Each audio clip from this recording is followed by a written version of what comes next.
تعرفوا مين هي أصغر أم في التاريخ؟ أصغر أم في التاريخ بنوتة كان عندها 5 سنين و7 شهور و21 يوم بالظبط، زي ما سمعت كده 5 سنين. الخبر ده وقتها كان مفاجأة للجميع، ولحد دلوقتي مازال مفاجأة، بس بسبب الخبر ده قدرنا نعرف ما يسمى ببريكوشيوس بيربرتي أو البلوغ المبكر. يعني البنوته مش بتبلغ في السن الطبيعي اللي بتبلغ فيه كل البنات، لا هي بتبلغ من بدري وبدري قوي كمان. تظهر عليها علامات البلوغ بدري. البنوته دي ظهر عليها بلوغ كامل الثدي في سن حوالي 3 ل 4 سنين، وجالها البيريود في سن مبكر جدا. طبعا كان صعب على الاهل ان هم يشكوا ان ده دم بيريود في السن المبكر ده. في ناس بتقول ان القصه دي قصه مفبركه ومش حقيقيه، مع ان في صور للطفل اللي كان فاكر امه اخته لوقت طويل موجوده. سواء كانت القصه دي حقيقيه او مفبركه، فوجود حقيقة البلوغ المبكر اللي هو بيتعرف باسم بريكوشيوس بيربرتي هي موجودة فعلا. الفترة دي البلوغ المبكر عندنا في البنات وخصوصا في المناطق الحارة بقى حاجة شائعة ومشهورة، يرجحوا ده بسبب التأثير البيئي والأكل وغيره. خلينا متفقين إن البلوغ الطبيعي لأي بنت بيكون من سن 8 ل 14 سنة، وبالتالي لو البنت بلغت قبل 8 سنين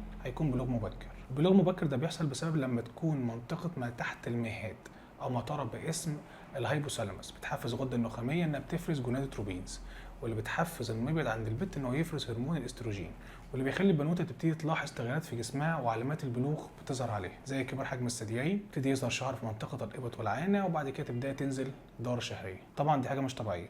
في الوقت ده البنت بتبدا تحس باللخبطه نفسيا لانها مش مستعده تتعامل مع الموقف. في اسباب كتير لحدوثها، ومنها الاورام او الكتل الحميده في المبيض او الغده القذريه او النخاميه او في الدماغ عموما، اصابه الدماغ سواء ناجمه عن صدمات او عمليات جراحيه في الراس اللي بيأثر على التوازن الهرموني، ومشاكل في الجهاز العصبي المركزي. في بعض المتلازمات الوراثيه النادره واضطرابات الغده القذريه وقصور شديد في الغده الدرقيه. تشخيصه ومعرفه السبب طبعا بتحليل هرمونات وعمل سونار، او نعمل حاجه اسمها MRI او الرنين على المخ. واحنا بنعالج الموضوع ده بيبقى اهم حاجه عندنا اننا نحاول نوقف البلوغ ونحافظ على طول البنوته عن طريق ان احنا بنديها هرمونات صناعيه بتمنع افراز الهرمونات الطبيعيه المسؤوله عن البلوغ المبكر ده، ايا كان، سواء كانت حكايه لينا حقيقيه او متفبركه. كشفت لنا عن موضوع مهم جدا جدا طبيا وبقى منتشر بشكل كبير.